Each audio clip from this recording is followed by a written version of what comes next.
Conspiracy or coincidence? Brendan Schaub's bold claim. Once the live stream stabilized, questions flooded social media.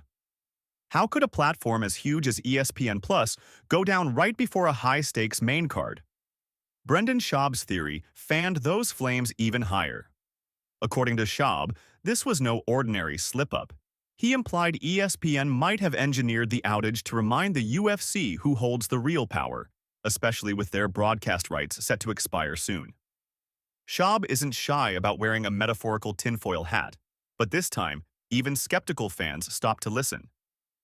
Was ESPN dropping a not-so-subtle hint that if the UFC didn't play ball in upcoming negotiations, events might suffer similar disasters?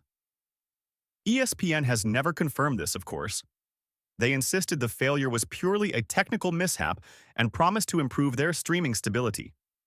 But Schaub's claim gained traction simply because, well, the timing seemed way too convenient. He said it himself. If you think that wasn't on purpose, you're out of your mind. Major fight announcements. Amid the chaos. While the ESPN Plus controversy erupted, the UFC tried to steer focus back to the sport itself.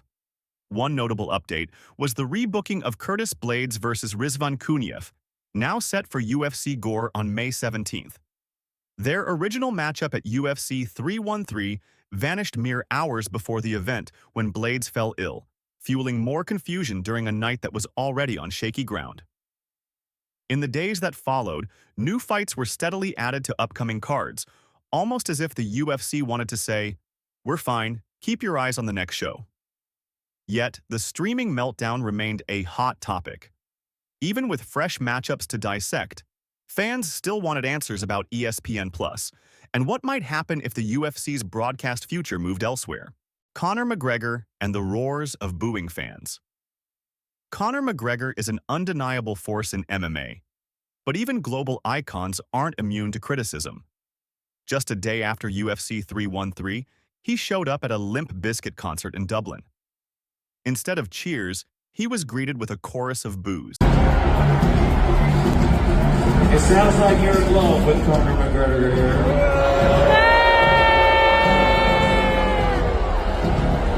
Oh, beautiful. And I'll be straight with you. At the same time, McGregor reached out to Joe Rogan for a possible appearance on the legendary podcast. If he gets that spot, fans can expect some wild stories, especially given McGregor's knack for stirring the pot. Whether he addresses the ESPN fiasco or any other friction within the UFC, people will tune in just to watch him speak off the cuff. His brand thrives on buzz, good or bad. Leon Edwards' drive for payback. Leon Edwards has made no secret of his desire to settle unfinished business with Bilal Muhammad. Although Muhammad just experienced a tough setback at the hands of another opponent, Edwards remains laser-focused on avenging the loss that continues to gnaw at him. Some fans argue that Edwards is chasing a grudge match instead of setting his sights on fresh challenges. But in the fiercely competitive world of MMA, personal motives can drive fighters to do extraordinary things. For Edwards, redemption is a powerful narrative. The ESPN streaming debacle may have overshadowed his storyline momentarily, yet it's clear he aims to make waves inside the Octagon as soon as possible. He's not the only one with big plans, though. Another champion in the making shared his thoughts about the current state of one of the UFC's hottest divisions, Jamal Hill's take on the light heavyweight title picture. Jamal Hill wasted little time analyzing Magomed Ankalaev's clash with Alex Pereira, which ended in a unanimous decision. Despite some corners crying foul, Hill sees Ankalaev's victory as indisputable. In his eyes, Ankalaev dominated the stand-up exchanges and rarely let Pereira control the tempo. Many suspected Pereira's legendary striking would be the game-changer, but Hill argues that Ankalaev was just too calculated and too strong. Now, speculation runs rampant about an immediate rematch. Hill believes the UFC might book one on the spot, citing patterns in how the promotion has handled similar outcomes in the past. Pereira remains a colossal name, and the UFC benefits from having him in headline fights. But, as Hill subtly hinted, the real question might be whether Pereira is done pushing his weight class boundaries, or if he's about to make an even riskier jump up. Anthony Smith's farewell and the weight of retirement. While certain fighters plan to climb the ranks or jump divisions, Anthony Smith is writing a different chapter. News broke that his next fight at UFC Kansas City could mark the final time he steps into the Octagon. For Smith, the decision stems from more than just wins or losses. It's about how fighting consumes his life. He hinted he's been pondering retirement since around the Ryan Spann fight, explaining that the ups and downs of training camps, media obligations, and the perpetual quest for the next big showdown have become a heavy burden. Smith's candor is refreshing. He openly admits he's not leaving the sport because he's broken or battered. Instead, he wants to be there fully for his kids, his spouse, and his personal life. MMA fans often see fighters as warriors who only think about victory or defeat, so Smith's focus on family offers a striking contrast. He's not chasing a storybook ending either. He merely wants the chance to close out on his own terms with a performance he's proud of.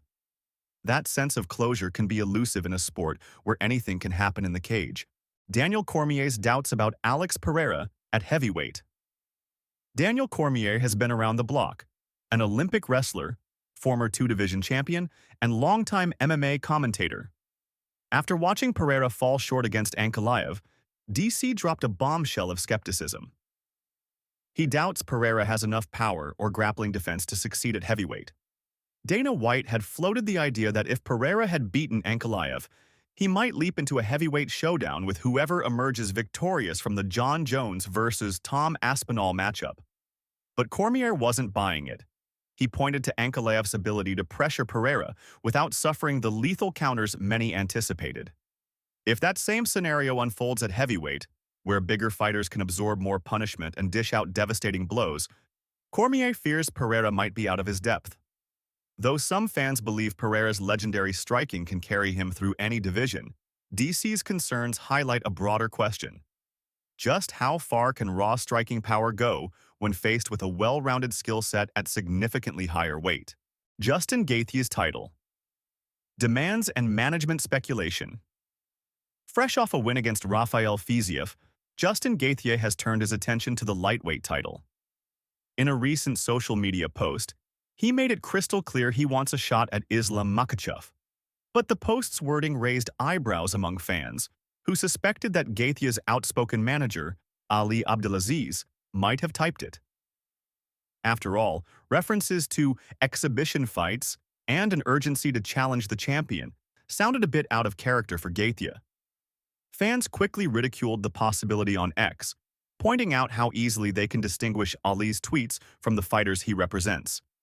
Still, the message stands. Gaethje believes he's next in line. Whether the UFC will grant that shot or pivot to another contender remains to be seen.